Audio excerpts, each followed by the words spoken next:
आज का बहुत ही सुंदर श्लोक महाराज पृथु का भगवत धाम गमन अध्याय 23 की श्लोक संख्या 4। उसका अनुवाद फिर एक बार मैं पढ़ लेता हूँ।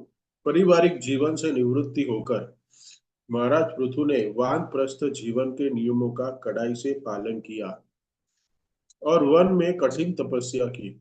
वे इन कार्यों में उसी गंभीरता से जुड़ गए जिस तरह पहले वे शासन चलाने तथा हर एक पर विजय पाने के लिए जुट जाते थे। तो यहाँ पृथु महाराज के चरित्र की हम बहुत पिछले अध्यायों से चर्चा कर रहे हैं। पृथु महाराज एक आदर्श गृहस्थ रहे, एक आदर्श शासक रहे, एक आदर्श तपस्वी रहे, एक आदर्श वानप्रस्थी रहे और एक आदर्श सन्यासी भी रहे और एक आदर्श गृहस्थ भी रहे। सारे गुण जो अलग अलग आश्रम में होने चाहिए उससे परिपूर्ण थे पृथु महाराज। ये जितनी भी उपाधियां हैं, ये सारी उपाधियों को पृथु महाराज ने ग्रहण किया था। ग्रहण भी किया और उसको दर्शाया भी। इसके लिए हम पृथु महाराज की शिक्षा एक हमारे गौड़ीय वैष्णव संप्रदाय में बहुत इम्पोर्टेंट कहलाती है। देखने जाए तो भगवान का ही शक्तावेश अवतार है पृथु महाराज। और पृथु महाराज का पृथु महाराज का ये जो चरित्र है वो एक आदर्श चरित्र है। प्रभुपाद यहाँ तात्पर्य में लिख भी रहे हैं। तो यहाँ पे जो आज का विषय जो है कि पृथु महाराज अब वानप्रस्थ जीवन में प्रस्थान कर रहे हैं, वानप्रस्थ जीवन में एंटर करना चाहते हैं। और ये जो पुराना आदर्श जीवन, एक शासक का आदर्श जीवन जो पुराना, पहले वो एक शासक राजा थे, गृहस्थ थे, वो जो जीवन जी रहे थे, तो स्व विजय पुरा, जहां भी जाते थे वो विजय प्राप्त करते थे। पूरा हा मतलब कह सकते हैं यहाँ पहले, यहाँ पे अनुवाद पहले आया है। तो पहले वो क्या करते थे, वो सभी जगह जाके शासन करके राज्य को हासिल करने के लिए पूर्ण तरह से जुट जाते थे। जहां पे भी जाते थे वहां विजय प्राप्त करते थे। पूर्ण अपने आप को उस कार्य में लगा देते थे, जैसे वो पारिवारिक जीवन में भी वो जी रहे थे। हम्म। और वहां पे उन्होंने पूरा अपना एफर्ट लगा के शासन किया, वैसे ही वो पूर्ण एफर्ट लगा के पूर्ण अपने आप को जोड़ दिया, कैसे ना, पूरा पूरा हमने अपने आप आपको आपको अपने आप को उस कार्य में पूरा झोंक दिया है। हाँ? तो वानप्रस्थ में भी वो वही तरह उसी दृढ़ता से वो वानप्रस्थ नियमों को भी पालन करने जाएंगे। यहाँ पे बताया गया है, वन में जाएंगे और कठिन कठिन तपस्या करेंगे।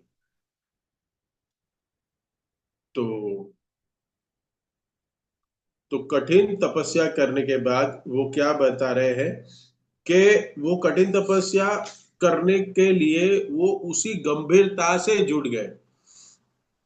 उसी गंभीरता, पहले जो गंभीरता थी जो हमने अभी चर्चा की, हाँ, स्व विजय पुरा, तो उसी गंभीरता से शासन चलाने के लिए भी एक गंभीरता लगती है। हाँ, हर एक के ऊपर विजय पाने के लिए भी गंभीरता लगती है। तो वो जुट जाते थे। तो एक राजा कैसे अपना शासन करने के लिए जुट जाता है, विजय प्राप्त करता है। अभी अभी पृथु महाराज किस पे विजय प्राप्त करना चाहते थे,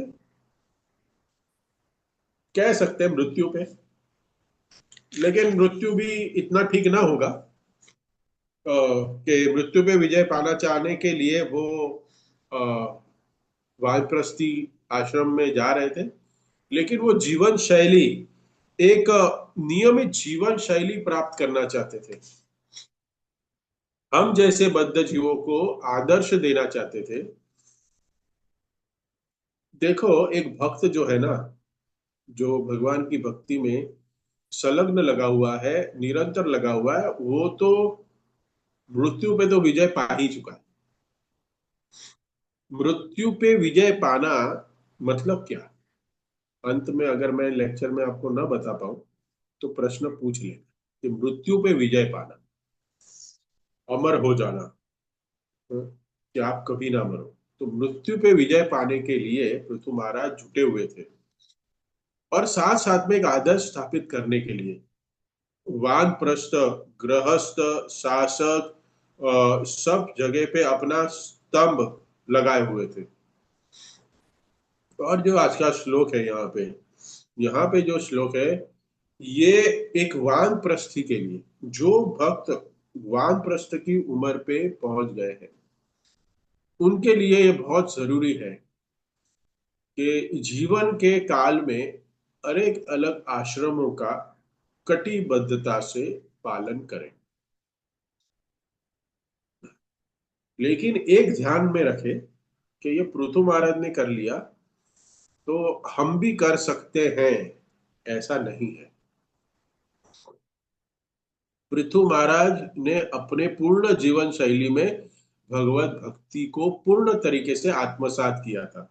लेकिन कोई अभी कहे कि मैं पूर्ण जीवन अपने भौतिक जीवन में लगाए हुए हूं, अभी ये पृथु महाराज की कथा है वानप्रस्थ में है, तो मैं वानप्रस्थ में जाऊंगा अभी, हाँ 60 साल में अभी मैं वानप्रस्थी ले लूंगा, और मैं जो पृथु महाराज प्रोसेस को फॉलो करे वो मैं कर लूंगा। ये नहीं होगा। प्रभुपाद जी कह रहे हैं ये तब संभव है जब मनुष्य अपने आप को पूर्णपणे भगवान की भक्ति में पहले से लगाए हुए है। ये 2 साल से नहीं हो सकता, ये 2 दिन से नहीं हो सकता, 2 दशकों से भी नहीं हो सकता। वन में जाना है, पारिवारिक जीवन में थे और वन में जा रहे हैं, और और तो हम कैसे इसको फॉलो कर सकते हैं? अभी तो हम परिवार में हैं, फिर अभी वन में जाने को बोल रहे हैं, तो हम वहां रह पाएंगे नहीं रह पाएंगे? बताइए क्या कर पाएंगे हम? ठीक है। तो यहाँ पे बहुत सुंदर एक नरोत्तम दास ठाकुर रचित एक सॉरी भक्ति विनोद ठाकुर रचित एक वैष्णव सॉन्ग है, उसमें क्या कहते हैं? गृह ठाको वन ठाको सदा हरि बोले ठाको, सुख दुखे बोलो नको, वदन हरि नाम करो रे। कहते हैं गृह ठाको वन ठाको, चाहे घर में रहो या वन में रहो, सदा हरि बोले डाको। चाहे आप घर में हो, वन में हो, मंदिर में हो, सड़क पे हो, कहीं पे भी हो, सदा हरि बोले डाको। सुखे दुखे, सुख और दुख में भूलो ना को, भूलो नहीं, वदने हरि नाम करो रे। चाहे आप सुख में हो चाहे वो दुख में हो, आप वदने हरि नाम, हमेशा हरि का नाम लो। ये भक्ति विनोद ठाकुर अपने चरित्र से शिक्षा दे रहे हैं। आप कहीं भी रहो, लेकिन ऐसा नहीं होगा कि आप अंत समय में आप जंगल में जाके बहुत बड़े भक्त बन जाओ। नहीं। पूरा जीवन अगर हमने इसकी प्रैक्टिस नहीं की, गृहस्थ जीवन की प्रैक्टिस नहीं की, ब्रह्मचारी जीवन की प्रैक्टिस नहीं की, तो ऐसा नहीं होने वाला है। ऐसा अगर सोच रहे हो कि अंत समय में वन में जाके हमारा कल्याण हो जाएगा, ऐसा नहीं हो। क्योंकि आजकल वन भी नहीं बचा है, हमारा वृंदावन भी वन नहीं रह गया है। हाँ, सीमेंट कंक्रीट का जंगल बन गया है अभी वो। हाँ, वृंदावन में भी सब कुछ मॉडर्नाइजेशन हो गया है। तो आप कौन से वन में जाओगे? हाँ, कौन से वन में जाओगे? पता नहीं कहाँ जाओगे हम कलयुग में। इसके लिए ये भक्ति विनोद ठाकुर ने हमें बहुत प्रैक्टिकल दी है, शिक्षा दे रहे हैं हमें। गृह ठाको वने ठाको सदा हरि बोले डाको। कहीं भी रहो, हमें भगवान का संकीर्तन हमेशा करते रहना है। हम देखते हैं बहुत सारे लोगों का ऐसा होता है ना, अभी मैं रिटायरमेंट हो गया, अभी मुझे रिटायरमेंट लेना है। एक भक्त बोल रहे थे मुझसे कि प्रभु जी, रिटायरमेंट होने के बाद तो हमें वृंदावन ही जाना चाहिए, लेकिन क्या कहें, बोल नहीं सकते, किसी को कुछ बुरा लग जाता है। शास्त्रों के अ, अनुसार अगर कोई बोले, क्योंकि शुद्धता तो रही नहीं मुझ में, इसके लिए देखिए, शिल प्रभुपाद तो 70 वर्ष की उम्र में वृंदावन से निकल के आए, पाश्चात्य देश गए। और हम अगर हमारा रिटायरमेंट प्लान वृंदावन में कर रहे हैं, तो हम कौन से गौड़ीय वैष्णव है बताइए। प्रभुपाद ने 70 साल की उम्र में वृंदावन को छोड़ा। क्यों छोड़ा? ग्रह ठाको बने ठाको, सदा हरि बोले ठाको। उनको फर्क नहीं पड़ रहा था, सदा हरि। उनके लिए तो बॉस्टन जो है वो भी वृंदावन था। उन्होंने वैसे अपनी जीवन शैली बनाई थी। सुखे दुखे भूलो ना को, वदने हरि नाम करो रे। सुख आ जाता है तो भगवान को हम भूल जाते हैं। दुख आ जाता है तो भगवान को कोसने लगते हैं, भगवान की याद करने लगते हैं हम लोग। तो चरित्र, ऊंचा चरित्र बनाने के लिए हमें कभी भी हरि को भूलना नहीं है। और शिल प्रभुपाद ये हमें बता रहे हैं परपट में कि वानप्रस्थ में हम जा रहे हैं तो कठोर नियमों का पालन करेंगे, लेकिन कठोर नियम का पालन आप नहीं कर पाओगे अगर आप में प्रैक्टिस नहीं है। दो चीजें हैं तात्पर्य, दो चीजें, तपस्या और दूसरा है नियम, नियमाग्रह। पहले तपस्या आएगी या नियम आएंगे? क्या आएगा पहले? पहले नियम आता है। जीवन में अगर नियम नहीं है हमारे, तो आप तपस्या क्या करोगे? जो लोग जो लोग 60 साल 70 साल अपने गृहस्थ जीवन में रहे हैं, भक्ति की है पता नहीं, ऐसे जीवों की बात कर रहा हूँ। यहाँ पे बहुत सारे ये उम्र उम्र के मुझे दिख रहे हैं, लेकिन मैं ऐसे व्यक्तियों की बात कर रहा हूँ, ऐसे पर्सनालिटीज की बात कर रहा हूँ जिन्होंने गृहस्थ जीवन और ग्रह मेधी वानप्रस्थ सन्यासी ब्रह्मचारी कुछ नहीं पता, बस उनको अपना परिवार पता है। क्या पता है? सिर्फ अपना परिवार पता है, उसी में जी रहे हैं।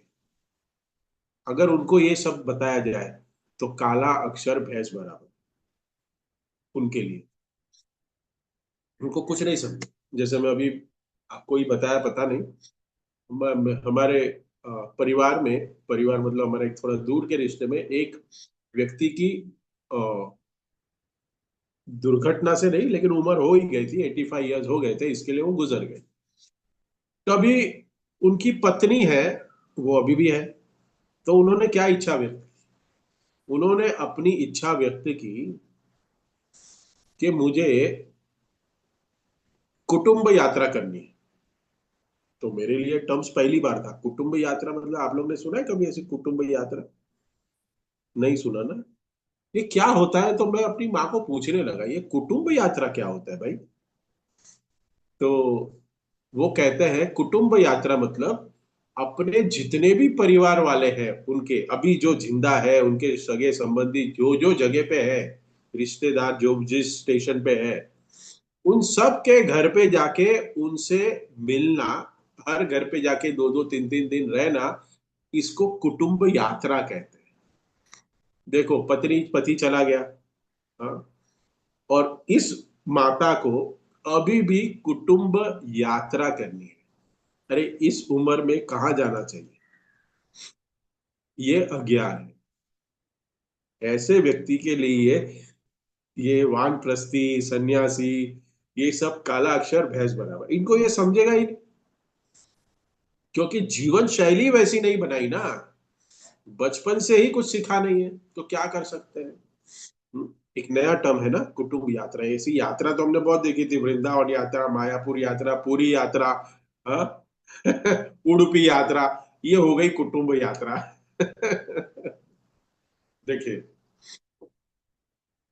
तो हम बिना जीवन में अपने नियमों को ग्रहण किए तपस्या नहीं कर सकते।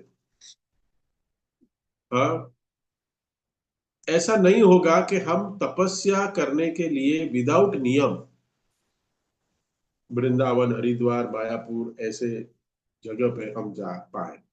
नहीं होगा, क्योंकि 65-70 साल जो हमने नहीं किया, कोई जीवन में हमारे नियम नहीं है, हाँ, कोई अनुग्रह नहीं है, तो कैसे होगा ये? इसके लिए प्रभुपाद ने हमें कुछ नियम दिए। प्रभुपाद की संस्था में हम जब पहली बार आते हैं मंदिर में, तो भक्त आपको पहले दिन तो नहीं बताता है, लेकिन महीना, 2 महीना, 3 महीना आप रेगुलर आ जाओ, फिर धीरे धीरे आपको नियम थोपना शुरू करते हैं। ऐसा हुआ है सबके? धीरे धीरे थोपते हैं ना नियम। पहले नियम क्या है? 4 नियम का पालन करो, फिर 16 माला करो। हाँ? फिर 4 नियम में पता चलता है कांदा लहसुन तो साथ साथ में चाय और कॉफी भी है नहीं है। अरे ये क्या हो गया? तो ये नियम फॉलो करने को ही तपस्या कहा गया है इस कलयुग में। हाँ, 4 नियम्स अगर 4 4 नेगेटिव प्रिंसिपल अगर कोई फॉलो कर रहा है इस कलयुग में, गृहस्थ जीवन में, तो बहुत बड़ी तपस्या है। बहुत बड़ी तपस्या है।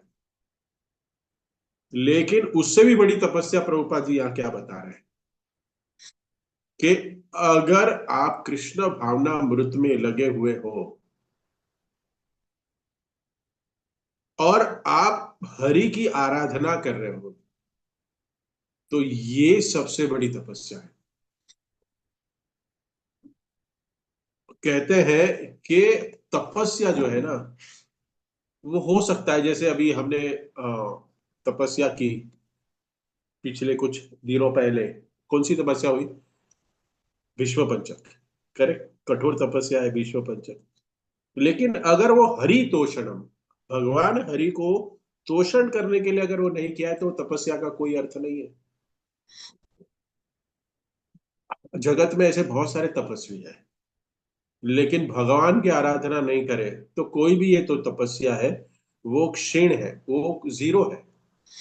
और अगर आप भगवान हरि का पूर्ण रूप से उच्चारण कर रहे हो, हरे कृष्णा महामंत्र का जप कर रहे हो, हरे कृष्णा कृष्णा कृष्णा हरे हरे, हरे राम राम राम हरे हरे, और और आप इतना तपस्या में आपका मन नहीं लग रहा है, हाँ, भगवान का हरि नाम ले रहे हो, जैसे भी ले रहे हो, अटेंटिव लेने की कोशिश कर रहे हो, लेकिन तपस्या नहीं कर पा रहे हो, तो भी वो तपस्या है। भागवतम और चैतन्य चरितामृत में ये बहुत सुंदर एक श्लोक है। भागवतम में यही श्लोक 2.4.17 में बताया गया है, और चैतन्य चरितामृत में भक्ति की परिभाषा देते हुए चैतन्य चरितामृत में 22वें अध्याय का 20 नंबर श्लोक है। ये भागवतम में और चैतन्य चरितामृत में भी है। तपस्विनो दान परा यशस्विनो मनस्विनो मंत्र विधा सुमंगलम क्षेमम न विदन्ति वेन यद अपर्णनम तस्मै सुभद्रा सर्वेश नमो नमः। ये श्लोक है। तपस्विनो, जो बड़े बड़े तपस्वी हैं, तपस्विनो दान परा, जो बड़ा बड़े बड़े दान देते हैं, तपस्विनो दान परा यशस्विनो, और बहुत यशस्वी है कोई व्यक्ति, बहुत जानने वाला व्यक्ति है।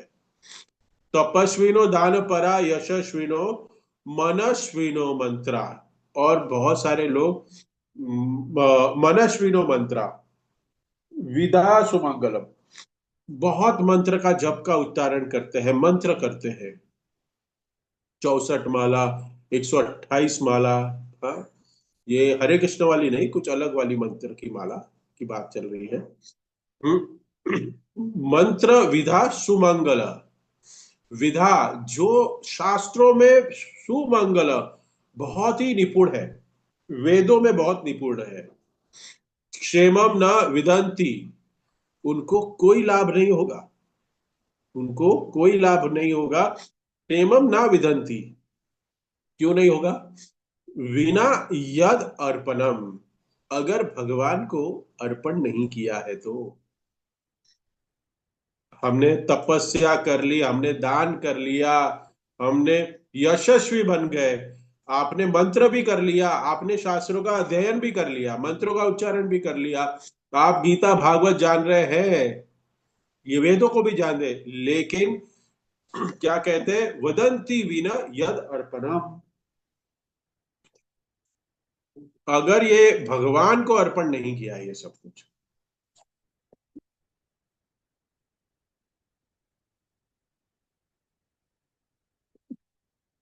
सॉरी, अगर ये भगवान को अर्पण नहीं किया, वो भी कौन से भगवान, भगवान की भी यहाँ परिभाषा दी जाए, सॉरी, तस्मै सुभद्रा स्वसेन नमो नमः, जिनका, जो हमारे सांस में बैठे हैं, हमारी श्वास में बैठे हैं, निरंतर श्वास में हमारे जो बैठे हैं, कौन है वो, सुसुभद्रा।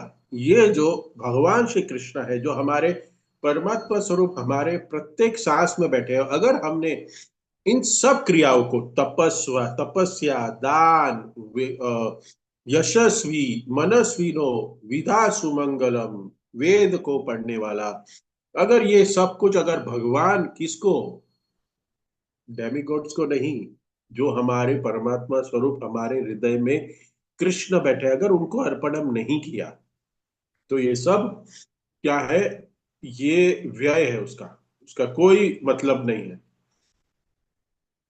तो पृथु महाराज कठोर तपस्या करने जा रहे हैं और नियम में कटिबद्ध है वो,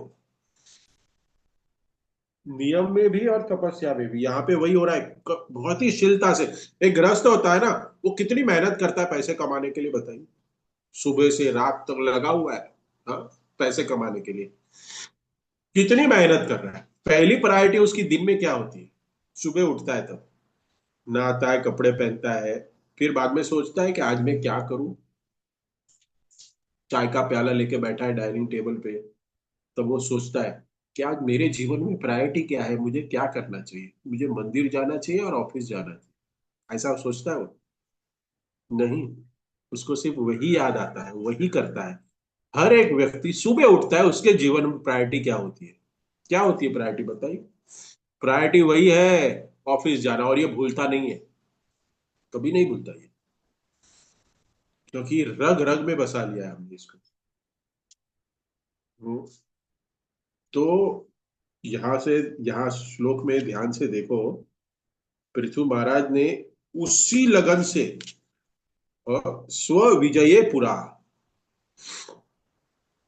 स्व विजय पुरा, पुराने जैसे, पुराने जो शासन करने में वो इतने कटिबद्ध और इतनी क्षमता से, इतना संलग्न होके अपना शासन कर रहे थे, उसी प्रकार वो अभी वानप्रस्थ में जाने के बाद भी उतनी ही कठोरता से, उतने ही कंसंट्रेशन से, उतनी ही क्षमता से, हाँ, क्या करेंगे, नियमों का पालन करेंगे।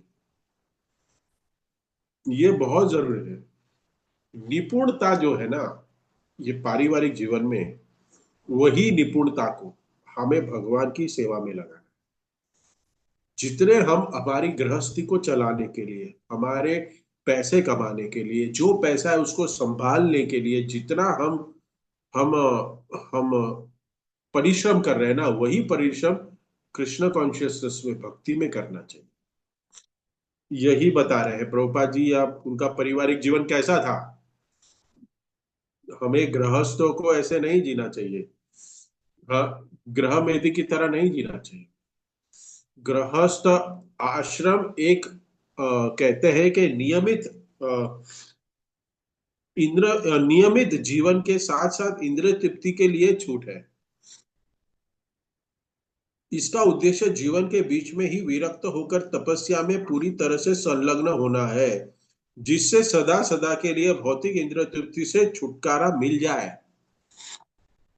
इंद्रिय तृप्ति भी एक गृहस्थ इसके लिए करता है कि वो इस इंद्रिय तृप्ति से छूट जाए। ये कॉन्सेप्ट किसी को समझ में नहीं आता। प्रभुपाद ने लिखा इंद्रिय तृप्ति करो और इंद्रिय तृप्ति से छूट जाओ, कैसे छुटकारा मिलेगा, अरे, तो कैसे मिलेगा? ज्ञान और सेवा के माध्यम से। जब ज्ञान होता है ना, तब हमें पता चलता है कि इंद्रियों को भगवान की सेवा में कब लगाना है और इंद्रियों को कब हमारी सेवा में लगाना है। क्या हमारे लिए सही है और क्या हमारे लिए बुरा है, ज्ञान होना चाहिए। तो गृहस्थ आश्रम ये कोई लाइसेंस नहीं है। गृहस्थ आश्रम, ये गृहस्थ आश्रम अगर हमें लेना है तो गृहस्थ आश्रम भी एक भगवान की सेवा के लिए ही है। अपने पत्नी, अपने बच्चे, हाँ, अपने परिवार वाले, उन सबको सेवा में लगाना है। जो पृथु महाराज ने किया, ये गृहस्थों के लिए बहुत जिम्मेदारी है, बहुत बड़ी गृहस्थों की। और हम सब गृहस्थ है यहाँ पे, कोई वानप्रस्थ नहीं है और कोई ब्रह्मचारी नहीं है, हम सब गृहस्थ है। गृहस्थ जो है ना, वो तीनों आश्रमों को मेंटेन करता है। कौन से तीन आश्रम को? गृहस्थ आश्रम ब्रह्मचारी, वानप्रस्थ और सन्यासों को मेंटेन करता है। और आज की परिस्थिति क्या है पता है आप लोग को? गृहस्थ अपने आप को मेंटेन नहीं कर पा रहा है, और तीसरों तीनों की क्या मेंटेनेंस की बात करेगा? कर पा रहा है अपने आप को? बताइए। गृहस्थ अपने आप को मेंटेन नहीं कर पा रहा है, और हमें शास्त्र बताया गया है कि ये सारे तीनों आश्रम को मेंटेन करता है। कैसे करेगा मेंटेन? क्योंकि गृहस्थ गृहस्थ नहीं रह गया है, ग्रह मेदी रह गया है। गृहस्थ अगर गृहस्थ ही रह गया ना, तो सब कुछ मेंटेन हो जाएगा। इसके लिए श्रील प्रभुपाद कहते थे बार बार कि अगर इस वर्ल्ड की 1% पॉपुलेशन भी अगर कृष्ण भक्त बन गई ना, ये संसार पूरा सुख, ये दुखालय नहीं हो जाएगा, सुखालय हो जाएगा। इसलिए प्रभुपाद यहाँ कह रहे हैं कि फलत जीवन की वानप्रस्थ अवस्था में तपस्या पर अत्यंत बल दिया जाता है। अत्यंत बल। चार आश्रम होते हैं, हम जानते हैं। चारों आश्रम में वानप्रस्थ नहीं। भगवान भागवतम में पहले स्कंद में कहते हैं, अ, इसकी चर्चा हो रही है। ये दूसरे अध्याय का 13वां श्लोक है। अथ पुंभी द्विजा श्रेष्ठा वर्णाश्रम विभागश स्वनुप्रस्थितस्य धर्मस्य समसिद्धि हरितोषणम। कहते हैं कि चारों आश्रम में रहने का एक ही कारण है। कोई भी व्यक्ति चार आश्रम में रह सकता है, लेकिन उस चारों आश्रम में एक ही कार्य होना चाहिए। क्या है? समसिद्धि हरितोषणम। समु सनुतिष्ठस्य सर्वस्य। हमारा हर एक व्यक्ति का, चार आश्रम में रह के हर एक व्यक्ति का धर्म वही हो सकता है, समसिद्धि हरितोषणम। कोई भी अवस्था में हो। तो यहाँ पे कोई कह सकता है, ये मैं क्यों बता रहा हूं, क्योंकि कोई समझ सकता है, अरे प्रभु जी, गृहस्थ के बाद वानप्रस्थ में पृथु महाराज गए, मतलब हमें भी घर जंगल जाना पड़ेगा। नहीं, जहीं पे है वही रहिए। वेट, जहां घर में दिख रहा है वही घर पे रहिए। लेकिन हरितोषणम, अपने कार्यों को बदले। सारे धर्म, सारे आश्रमों का एक ही कार्य है, हरितोषण। और दूसरी बात यहां उत्पन्न होती है, बड़ा प्रश्न, हम हरि को क्यों तोषण करें, अपने आप को क्यों ना करें? प्रश्न होता है ना, भगवान हरि को क्यों करें? हम गृहस्थ आश्रम में, मैं पैसा कमा रहा हूं, मैं इतनी मेहनत कर रहा हूं, मैं सेविंग कर रहा हूं, मैं पैसा डबल कर रहा हूं मार्केट में डाल के, तो मैं क्यों ना इसको उपभोग करूं? बताइए। क्योंकि अपने आप को करके देख लो आप। बहुत सारे सीनियर सिटीजन देख रहे हैं, दिख रहे हैं। देख लिया होगा आप लोग ने तो बहुत सारी उम्र जी ली है। अपनी इंद्रियों को सुखी कराने में सुख का प्राप्त हुआ, प्राप्ति हुई। हाँ, लग रहा है चेहरा देख के बहुत सुखी है सब लोग, बहुत सुख है। हाँ, गृहस्थ आश्रम में बहुत सुख प्राप्त हो रहा है। ओहो, ऐसा ही जीवन आप सबको मिले, सभी सभी भक्तों को ऐसा ही जीवन मिले। हाँ, भगवान को वास्तविक सुख देना चाहिए, क्योंकि हम जो भी इस संसार में जी रहे हैं, ऐसा लग रहा है हम सुखी है, लेकिन हम सुखी है नहीं। हम तभी सुखी बन पाएंगे जब हम भगवान को सुखी कर पाए। प्रभुपाद प्रभुपाद का जो विजन था ना, इस्कॉन का जो विजन है ना, वो सबसे डिवाइन विजन है। हमारा बहुत बड़ा भाग्य है कि हम श्री प्रभुपाद की संस्था में जुड़े। ऐसी कोई संस्था नहीं है, नहीं है, नहीं है इस धरातल पे, लिख लो। जनरली लोग भगवान के पास क्यों आते हैं? और भौतिक चीजें मांगने के लिए। भगवान के पास भौतिक चीजें मांगने के लिए आते हैं। लेकिन कुछ कुछ ज्ञान में होते हैं, कुछ ज्ञानी हो जाते हैं, वो भगवान के पास कुछ आध्यात्मिक वस्तुएं मांगते हैं। हमें प्रभु ये दो, जिससे मैं भक्ति अच्छे से कर पाऊं। प्रभु जी हमें ये दो, भगवान हमें ये दो। हम्म, हमें हमें हमारी स्मरण शक्ति बढ़ा दो कि मैं अच्छे से प्रचार कर सकूं। फलाना फलाना, ऐसे बहुत सारे। लेकिन इन दोनों से भी एक अच्छी बात क्या है? हाँ, इसमें भक्त ये नहीं कहता कि हमें कुछ भौतिक चीजें दो, हमें कुछ आध्यात्मिक चीजें दो। उसमें भगवान से मांगा जाता है कि भगवान हमें ना भौतिक वस्तु चाहिए, ना कोई आध्यात्मिक चाहिए। हमें आपका सुख चाहिए। मैं आपको सुख करने के लिए, प्रभुपाद वही करने के लिए 70 वर्ष में वृंदावन से अमेरिका गए थे। भगवान को सुख देने के लिए, भगवान की प्रसन्नता के लिए निकले थे। प्रभुपाद को आध्यात्मिक सुख तो वृंदावन में मिल गया था, वो ले चुके थे वृंदावन में। भौतिक सुख वो कलकत्ता में ले चुके थे। अब कृष्ण को सुखी करने के लिए, देखो जो सुख प्रदान करता है पूरे विश्व को, भक्त की चेतना वो होती है कि वो भगवान को सेवा से सुखी करना चाहता है। भगवान मैं आपको कैसे सुख दूं? भगवान कहते हैं मुझे सुखी करना चाहते हो, पूरे जगत में मुझे बांट दो। श्रील प्रभुपाद को कहा भगवान ने कि अगर तुम मुझे सुखी करना चाहते हो, पूरे जगत में मुझे बांट दो। तो अगर हमें प्रभुपाद को सुखी करना है, हम तो भगवान कृष्ण के तो डायरेक्ट तो जा नहीं सकते। और अगर हम भगवान श्री कृष्ण को सुखी देखना चाहते हैं, भगवान हमें श्री प्रभुपाद को सुखी देखना चाहते हैं, उनको प्रसन्न करना चाहते हैं, तो हमें कृष्ण को सबको बांटना पड़ेगा। जंगल में मत जाइए, क्योंकि वहां कोई नहीं मिलेगा। और हम चैतन्य महाप्रभु की तरह इतने प्योर नहीं है कि झारखंड के जंगलों में शेर, भेड़, कुत्ते, बिल्ली, पक्षी, सांप, उन सबको भक्त बना के नचा सके। है आप लोग? मैं तो नहीं हूं, शायद आप में से कोई होगा, पता नहीं। नहीं है हम। तो हमें प्रचार करना चाहिए, बुक डिस्ट्रीब्यूशन करना चाहिए। और फिर कोई बाबा बापू हमारे पास आ गए, कहे अरे ये तो धंधा कर रहा है इस्कॉन वाले। हाँ, ये हर साल भगवत गीता का वितरण करते हैं, देखिए क्या करते हैं। उनको पता ही नहीं है कि कृष्ण को देना, भगवत गीता को बांटना कितना बड़ा भगवान श्री कृष्ण को सुख प्रदान करने की तरह है, शिल प्रभुपाद को सुख प्रदान करने की तरह है। क्योंकि जब तक हम सही ज्ञान से नहीं समझेंगे इस अध्याय को, इस शास्त्रों को, तो हमारे हृदय में प्रश्न रहेगा ही। हमें कब प्रेम आएगा, हमें कब कब हमें रोमांच होगा, हम कब भगवान की दर्शन से हमारा रोमांच होगा, हमें नहीं पता। ये होगा कि नहीं होगा हमें नहीं पता। लेकिन हमें ये तो पता है कि इस कार्य को करने से, ग्रंथों का वितरण करने से, हरिनाम का वितरण करने से, प्रचार करने से, भक्तों की संख्या बढ़ाने से, मैं श्रील प्रभुपाद, अपने गुरुदेव और भगवान श्री कृष्ण को प्रसन्न तो कर सकता हूं। यही करना चाहिए हमें। हमें इस प्रोसेस में लग के अपने आप को शुद्ध बनाना है।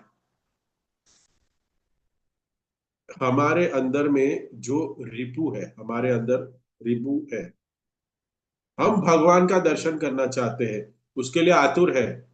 हमें भगवान के दर्शन हो, भगवान के दर्शन हो। हमें भगवान के दर्शन नहीं हो रहे क्योंकि हमारे अंदर अलग अलग त्रुटियां हैं।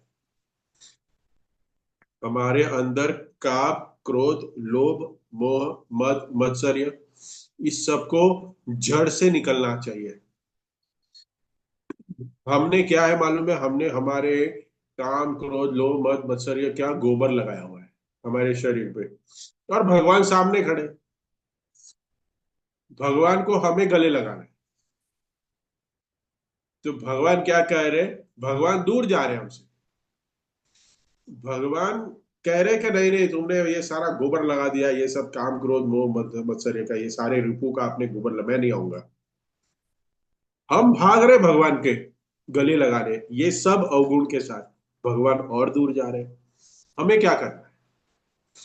हमें सिर्फ हरिनाम का पानी लेना है, तपस्या का पानी लेना है, ज्ञान का पानी लेना है, सेवा का पानी लेना है। उससे हमारे ऊपर जो ये गोबर रूपी रिपू लगे हुए हैं ना, उसको धो डालना है और वहीं खड़े रहना है। गृहस्थ जीवन में रहे, ब्रह्मचारी जीवन में रहे, वानप्रस्थ जीवन में रहे, बंबई में रहे, पूना में रहे, गुरुवायूर में रहे, कहीं भी रहे, वहीं रहना है। अगर हमने हमारे सारे रूपों का दमन कर दिया, जो काम क्रोध लोभ मद मत्सर है उसका दमन कर दिया, वहीं बैठ के भगवान आपको लेने आएंगे, आपको गले लगाने आएंगे, कहीं पे भी हो। कोई संदेह संदेह नहीं है इसमें, करिष्ये वचनम। हाँ, इसमें कोई अर्जुन कहते हैं नष्ट मोहो लभे मत प्रसाद, क्या कहते हैं वो श्लोक, मत प्रसादात वही उच्चित।